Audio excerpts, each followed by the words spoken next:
Good morning to all of you. Welcome to Concept Decoder. आप सभी का आपके अपने प्यारे चैनल कॉन्सेप्ट डिकोडर पे स्वागत है। स्वागत ही स्वागत है, हर रोज स्वागत है। ओके, तो हम पढ़ रहे थे इरिगेशन इंजीनियरिंग, चैप्टर 2 अभी कंटिन्यू था।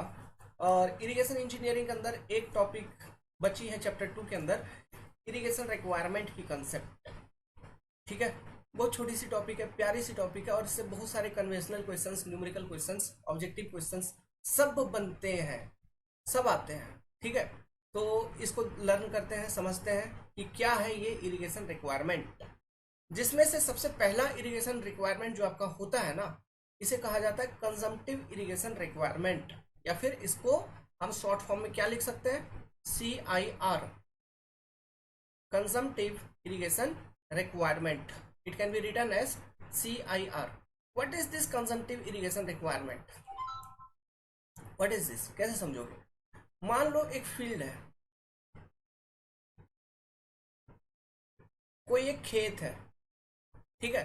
Consumptive irrigation requirement is related to, सबसे पहले, consumptive use of the crop. Means उस क्रॉप का कंजम्पटिव यूज को सेटिस्फाई करने के लिए आपको कितना पानी डालनी है, that is your consumptive irrigation requirement. बस इतना, to just satisfy consumptive use of the crop. Consumptive use कैसे होता है, कौन कौन से प्रोसेस है, उसको कैसे निकालेंगे, सब चीज हमने आपको एक्सप्लेन कर रखा है, कोई डाउट उसमें नहीं होगा।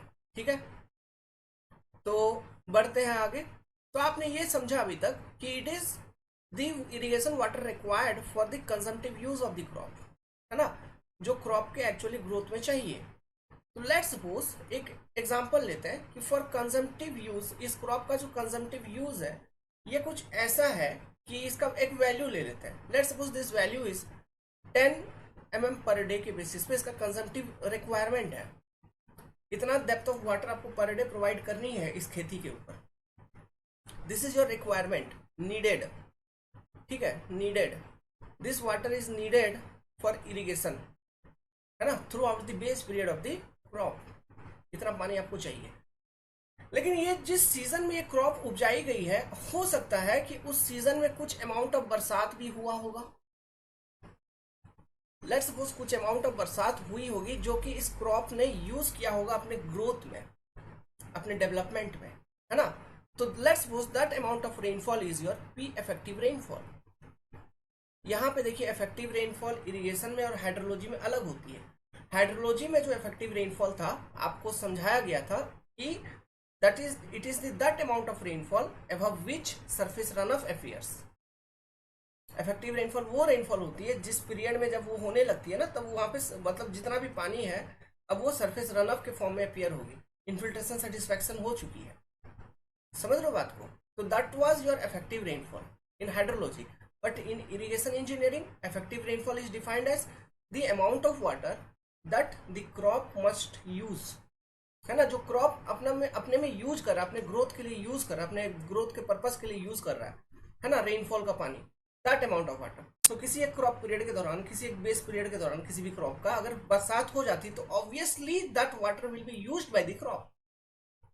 लेट्स सपोज इरिगेशन में ये जो रेनफॉल है इसने अपना योगदान दिया, इसने मदद किया, समथिंग कुछ इस रेट से मदद किया कि ये जो रेनफॉल हुई, इफेक्टिव रेनफॉल, ये कुछ रिक्वायरमेंट सेटिस्फाई कर रही है। Let's suppose 2 mm per day का रिक्वायरमेंट इसने सेटिस्फाई कर दिया।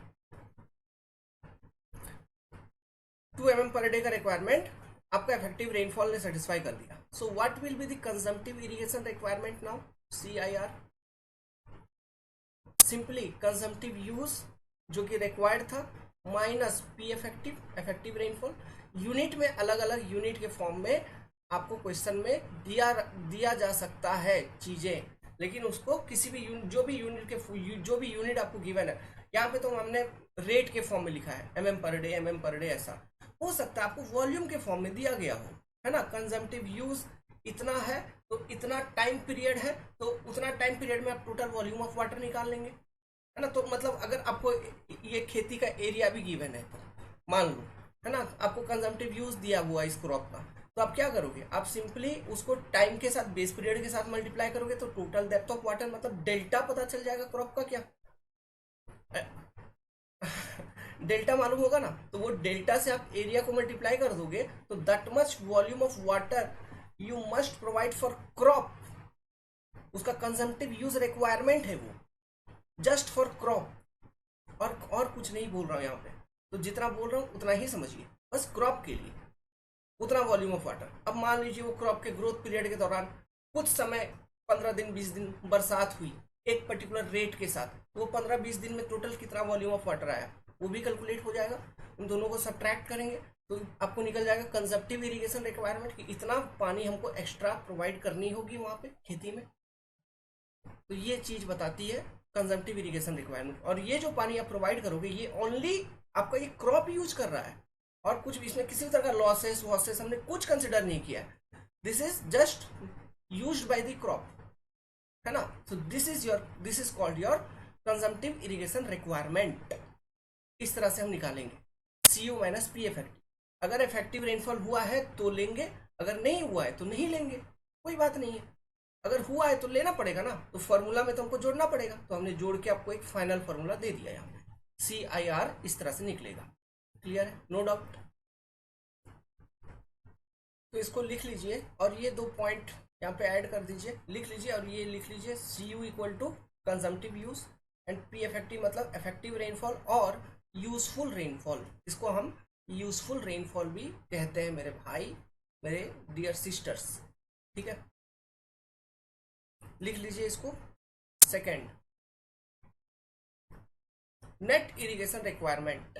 नेट इरिगेशन रिक्वायरमेंट इसको हम कैसे डिफाइन कर सकते हैं, सॉरी वो कैसे लिख सकते हैं शॉर्ट फॉर्म में, NIR। देखो नेट इरिगेशन रिक्वायरमेंट जो होती है NIR, ये क्या होती है, it is sum of consumptive irrigation requirement CIR plus इसमें कुछ जोड़ी जाती है। क्या जोड़ी जाती है देखिए, पहले समझा देता हूँ। ये फील्ड है, एक टॉपिक मैंने बताया था आपको लीचिंग, है ना। जब सॉल्ट में सलाइन कंसंट्रेशन, सॉरी जब सॉइल में सलाइन कंसंट्रेशन, सॉइल में नमक की कंसंट्रेशन अधिक हो जाती है, तो इस केस में हमको सलाइन कंसंट्रेशन को रिमूव करने के लिए, या फिर एसिड के कंसंट्रेशन अगर कुछ है तो उनको रिमूव करने के लिए हमको क्या करना पड़ता है, लीचिंग प्रोसेस को अडॉप्ट करनी पड़ती है, यूज करनी पड़ती है, जिसमें हम एक्स्ट्रा वाटर को, सरप्लस वाटर को रिमूव कर देते हैं। याद है वो सारा सिस्टम। तो उसके लिए कुछ एक्स्ट्रा पानी की हमको जरूरत पड़ती है कि नहीं, तो वो लीचिंग रिक्वायरमेंट यहाँ पे, इसको कैलकुलेट कैसे करना है लीचिंग रिक्वायरमेंट याद है, करवाया था, है ना, अलग अलग कॉन्सेप्ट को यूज करके करवाया था। तो लीचिंग रिक्वायरमेंट आप इसमें जोड़ेंगे, प्लस इसमें और एक रिक्वायरमेंट जोड़ी जाती है जिसको हम कहते हैं प्री सोइंग रिक्वायरमेंट, PSR। अब समझिए बात को, ये जो लीचिंग रिक्वायरमेंट तो चलो एक हद तक आपको समझ में भी आ रहा है क्योंकि इसके बारे में हमने डिटेल स्टडी किया है। प्री सोइंग रिक्वायरमेंट क्या है, अभी सोचोगे कि जो मैंने आपको बताया था पेलियो इरिगेशन, है ना, कि सोइंग से पहले कुछ वाटर हमको डालनी है, वही होगा इसमें। तो एक्चुअली ये वो नहीं है, ये पेलियो इरिगेशन वाला सिस्टम नहीं है। ये प्री सोइंग रिक्वायरमेंट यहाँ पे कहने का कुछ इसका तात्पर्य अलग है। अब वो तात्पर्य क्या है कि देखिए ये एक्चुअली करते नहीं है हम लोग, ठीक है, लेकिन मैं फिर भी समझा देता हूँ है क्या। ये मान लो आपका फील्ड है, इसमें आपने कोई फसल लगा रखा है, कोई फसल लगा रखा था,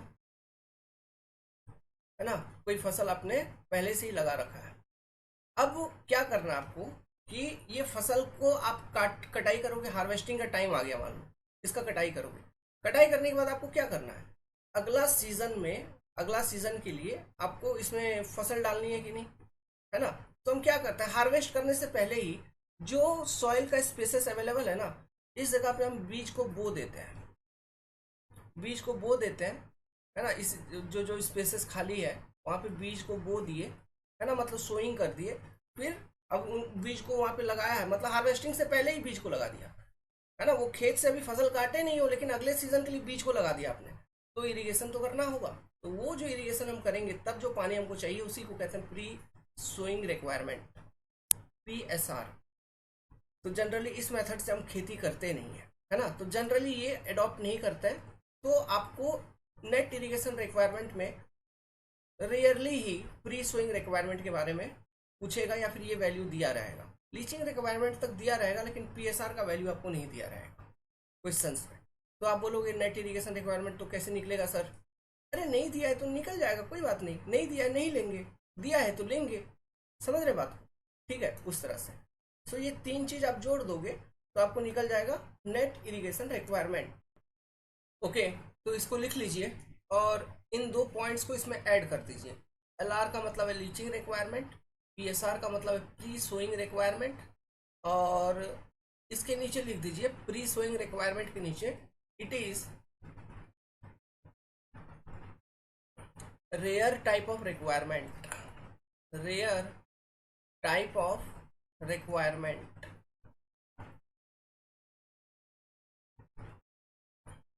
मैं आप सबको और एक बात बोलता हूँ, देखिए ये जो लीचिंग रिक्वायरमेंट है ये बेसिकली क्यों है, to remove the salinity from the soil की नहीं, है ना। तो इंडिया का जो अपना सॉइल है ना उसमें उतना सैलाइन कंसंट्रेशन हुआ नहीं है अब तक, ठीक है। तो इंडिया में लीचिंग रिक्वायरमेंट भी बहुत कम रहती है अगर इंडिया की बात करें। अदर कंट्रीज में है लेकिन इंडिया में उतना नहीं है। ओके, तो इस बात को भी ध्यान रखिएगा।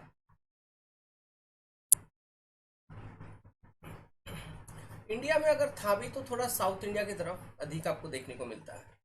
फील्ड इरिगेशन रिक्वायरमेंट FIR, इसको हम क्या कहेंगे, FIR कहेंगे। वो थाने वाला नहीं, खेती वाला है, ये पानी वाला FIR। फील्ड इरिगेशन रिक्वायरमेंट क्या समझोगे इससे, मान लो एक खेत है, ठीक है, इस खेत में अभी क्रॉप लगा हुआ है। अभी तक आपने क्या कर लिया है, अभी तक आपने क्या किया है, आपने कंजम्पटिव इरिगेशन रिक्वायरमेंट पता लगा लिया कि क्रॉप के एक्चुअल ग्रोथ में कितना पानी जानी है, ये आपने पता लगा लिया। फिर नेट इरिगेशन रिक्वायरमेंट के तहत आपने ये पता लगाया अगर लीचिंग वगैरह का चांसेस है या फिर प्री सोइंग का चांसेस है तो उसमें मेरे को कितना पानी डालना है, ये आपने नेट इरिगेशन रिक्वायरमेंट में पता लगा लिया, इंक्लूडिंग कंजम्पटिव इरिगेशन रिक्वायरमेंट। तो आपको एक वॉल्यूम ऑफ वाटर मिलेगी। अब मैं बात कर रहा हूँ फील्ड इरिगेशन रिक्वायरमेंट पे, मतलब जो पानी एक्चुअली आप फील्ड में डालोगे, जो पानी एक्चुअली आप फील्ड में डालोगे वो वही होगी फील्ड इरिगेशन रिक्वायरमेंट FIR। तो ये जो FIR है इसको क्या मैं ऐसा लिख सकता हूं, it will B net irrigation requirement NIR plus something. अब वो समथिंग क्या होगा, फील्ड लॉसेस, फील्ड लॉसेस, है ना, प्लस समथिंग में फील्ड लॉसेस। फील्ड लॉसेस में दो तरह के लॉस होते थे, मैंने आपको बताया था, run of from the field, run of from the field, run of from field, तो ये चीज इसमें आ जाएगी। दूसरी क्या आइटम आ जाएगी इसी के अंदर, डीप परकुलेशन, डीप परकुलेशन, याद है चीजें। तो ये दो चीजें, दो तरह के लॉसेस इन फील्ड लॉसेस में आ जाएगी। इसको हम वाटर एप्लीकेशन लॉस भी कहते थे।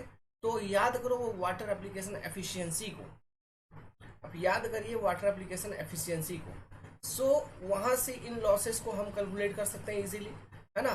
तो अगर मान लीजिए आपको क्वेश्चन में डायरेक्ट फील्ड लॉसेस का वैल्यू दिया है तो आप डायरेक्टली नेट इरिगेशन रिक्वायरमेंट में एड अप करके निकाल सकते हो।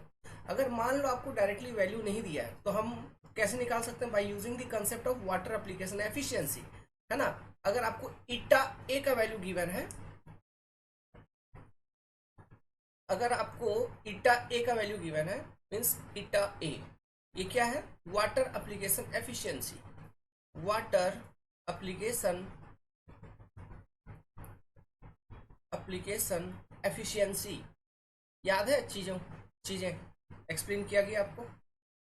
अगर if you know this value then simply field irrigation requirement FIR you can calculate as net irrigation requirement NIR divided by water application efficiency। ऐसे करेंगे तो आपको फील्ड इरिगेशन रिक्वायरमेंट पता चल जाएगा। क्लियर है, बात साफ है। अब देखिए, चूंकि मैंने आपको बोला इंडिया में जनरली सॉइल जो है ना आपका वो उतना सलाइन नहीं होता, और इंडिया में वो प्री सोइंग रिक्वायरमेंट वाली भी चीजें हमको जरूरत नहीं पड़ती, वो मेथड ऑफ कल्टीवेशन सही नहीं है, वो इसको यूज नहीं करते हैं। तो एक नोट में अगर मैं ये आपको समझाऊं कि इफ लीचिंग रिक्वायरमेंट, ठीक है, LR इक्वल टू PSR, है ना, pre sowing requirement is zero, ये आपको गिवन ही नहीं है, ये जीरो है। तो ऐसे केसेस में क्या मैं ये कह सकता हूं कि जो मेरा कंजम्पटिव इरिगेशन रिक्वायरमेंट होगा CIR it will be equal to net irrigation requirement NIR। And under such cases तो फील्ड इरिगेशन रिक्वायरमेंट आप कैसे निकालोगे? Field irrigation requirement will be simply nothing but CIR divided by water application efficiency. और आप देखना, आप जब numerical question solve करोगे आपको ये वाला अप्रोच ज़्यादा वो लोग पूछेंगे, इस अप्रोच से सॉल्यूशन आपसे निकलवाएंगे। रीज़न, इंडिया में लीचिंग का उतना बड़ा इशू नहीं है और प्री सोइंग रिक्वायरमेंट वाला सिनेरियो यहाँ है नहीं, उस तरह से हम खेती यहाँ पे करते नहीं है। क्लियर है? ठीक है, तो ये अप्रोच आपको ज़्यादा फॉलो करता हुआ दिखेगा। तो FIR equal to CIR divided by water application efficiency. Okay, अब आते हैं नेक्स्ट इरिगेशन रिक्वायरमेंट के ऊपर, जिसे हम कहते हैं gross irrigation requirement. This is nothing but, इसको शॉर्ट फॉर्म में GIR आप लिखते हो कि नहीं? GIR। अब ये क्या है? देखिए, आपने अभी क्या देखा, फील्ड इरिगेशन रिक्वायरमेंट को आपने देखा कि हमको फील्ड में एक्चुअली कितना पानी डालना है, इस फील्ड में आपने ये देखा। तो वो पानी को आप कहीं से लेके आ रहे हैं कि नहीं? तो जिस जगह से आप पानी को एक्सट्रैक्ट करोगे, ये कोई सोर्स होगा जहां से आप लेके आ रहे हो, दिस इज सम सोर्स। तो सोर्स से पानी इस फील्ड तक पहुंचाते पहुंचाते पहुंचाते पहुंचाते, समझ में आ रहा है? फील्ड तक पहुंचाते पहुंचाते कुछ लॉस हो जाएगा। क्या लॉस होगा? Conveyance loss. Conveyance loss. अब ये कन्वेयंस लॉस में किस तरह के लॉसेस होते हैं? दो तरह के जनरल लॉसेस होते हैं, evaporation from the surface of the water body and seepage, है ना? अब ये सीपेज जो होगा, ये डिपेंड करेगा कि ये जो कन्वेयंस आप करवा रहे हो किस तरह का सिस्टम है, कैनाल है, पाइप है। अगर पाइप है तो उसमें इवेपोरेशन लॉस भी नहीं होगा, है ना? लेकिन जनरली इरिगेशन स्कीम के अंदर कैनाल्स का ही यूज करते हैं। इवेपोरेशन तो होगा। कैनाल जो है वो लाइंड या अनलाइंड हो सकती है। अगर अनलाइंड है तो सीपेज लॉसेस भी होगा, अगर लाइंड है तो सीपेज लॉसेस नहीं होगा। लेकिन कन्वेयंस लॉस ओवरऑल कुछ ना कुछ रहेगा, ये होगा ही होगा। तो अब ग्रॉस इरिगेशन रिक्वायरमेंट पे हम कन्वेयंस लॉसेस को भी इंक्लूड कर देते हैं। ठीक है, सो मैं ऐसे लिख सकता हूं कि GIR या फिर gross irrigation requirement will be equal to field irrigation requirement, जो अभी अभी आपने निकाला। मतलब जो पानी आपको फील्ड पे अवेलेबल होना चाहिए, उसमें से हमें जोड़ना पड़ेगा कन्वेयंस लॉस को, कन्वेयंस लॉसेस को। ठीक है, अब ये दो तरह के हैं, मालूम है, लिख लीजिए। कौन कौन सा? Evaporation from the surface of the water body and seepage. ठीक है, सीपेज लॉस। तो इसे हमें जोड़ना होगा। तो अब हम कैसे निकालेंगे? देखो, तो फॉर्मूला बनाते चलेंगे। तो यहाँ पे वो वाटर कन्वेयंस एफिशिएंसी है ना, उसका हमें ध्यान रखना होगा।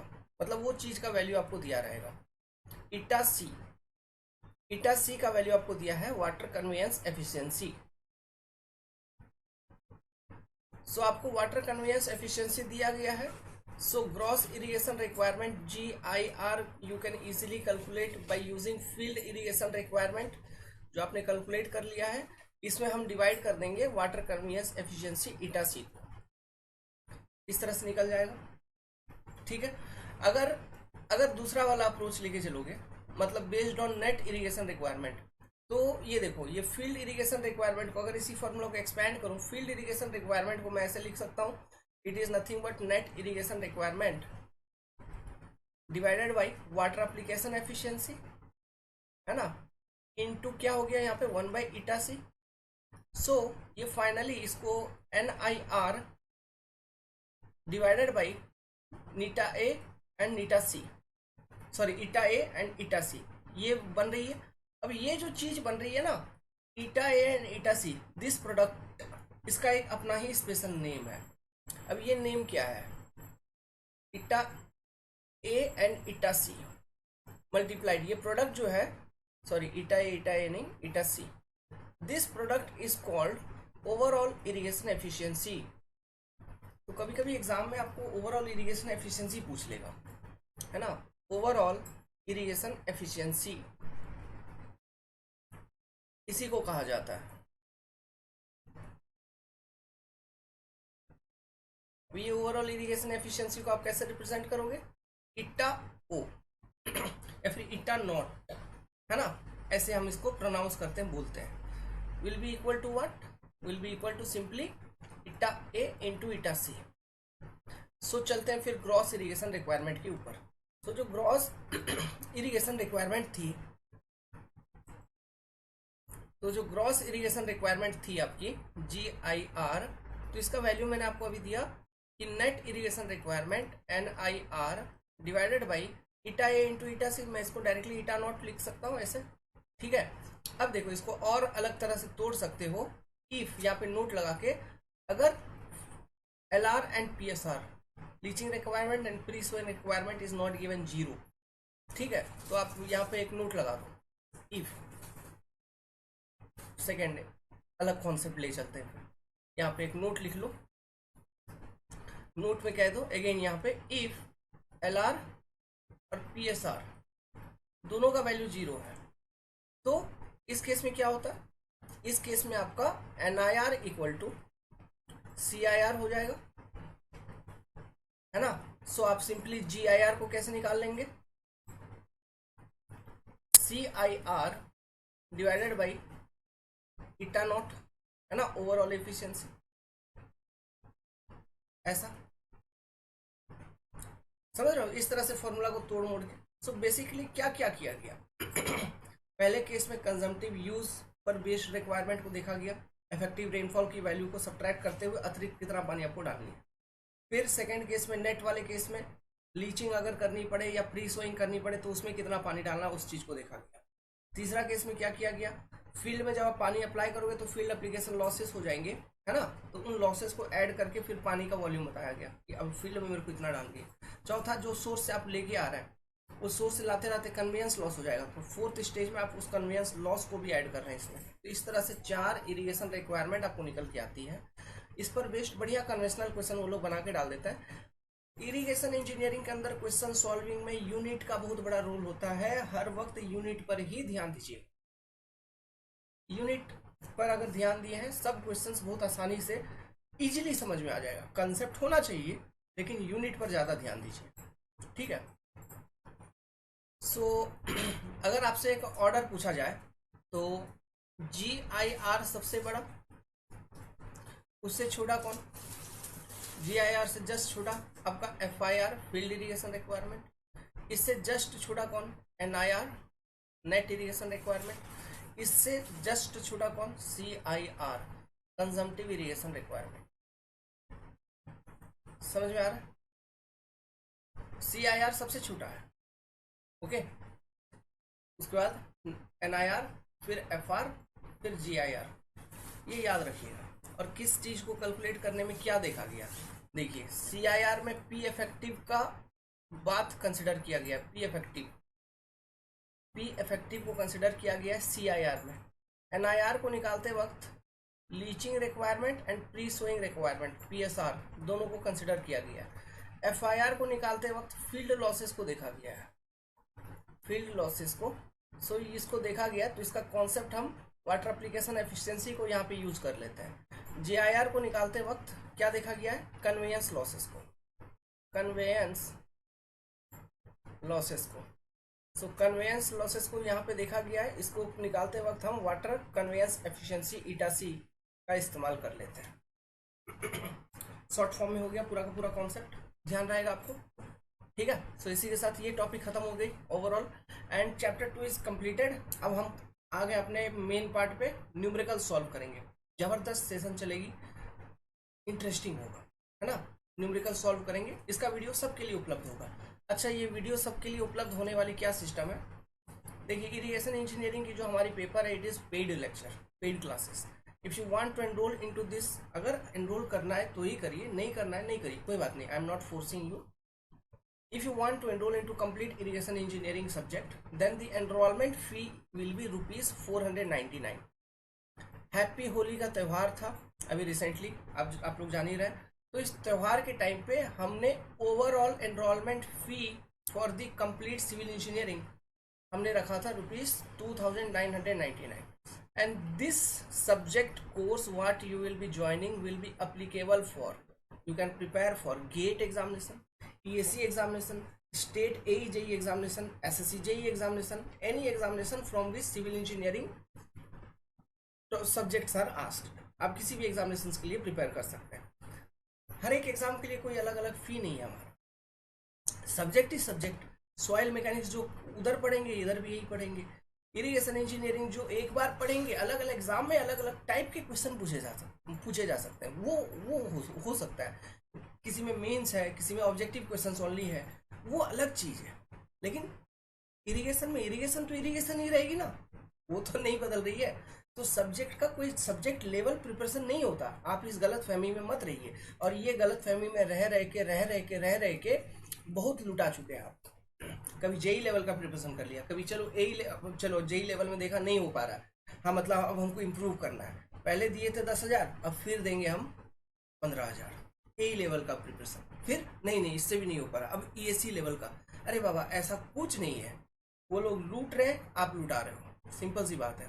हाँ, बात रही हमारी, आप फीस कितना आपको देना होगा, इसके साथ जो वैलिडिटी है, ये 3 साल तक आपके पास ये लेक्चर वीडियोस पड़े रहेंगे। और उस कंप्लीट 3 साल के दौरान I will be available with you for your doubt clearing. ठीक है, ये 3 साल तो एक कहने का मतलब है, I will be completely available for you with you, आपका मेंटल सपोर्ट के लिए, इमोशनल सपोर्ट के लिए, एग्जामिनेशन कौन सा एग्जाम पे फोकस करना है, किस तरह से उसके स्ट्रैटेजी को प्लान करें, सब चीज़ डिस्कस किया जाएगा। अब you are very free to discuss with me. Okay, so एक प्रॉपर मतलब मैं आपको अपना एक छोटा भाई या फिर बड़ा भाई के रूप में समझता हूँ। तो इसी के साथ मैं इस वीडियो को एंड करता हूँ। अगर पसंद आया तो वीडियो को लाइक कर दीजिए, चैनल को सब्सक्राइब कर दीजिए, और थैंक यू वेरी मच।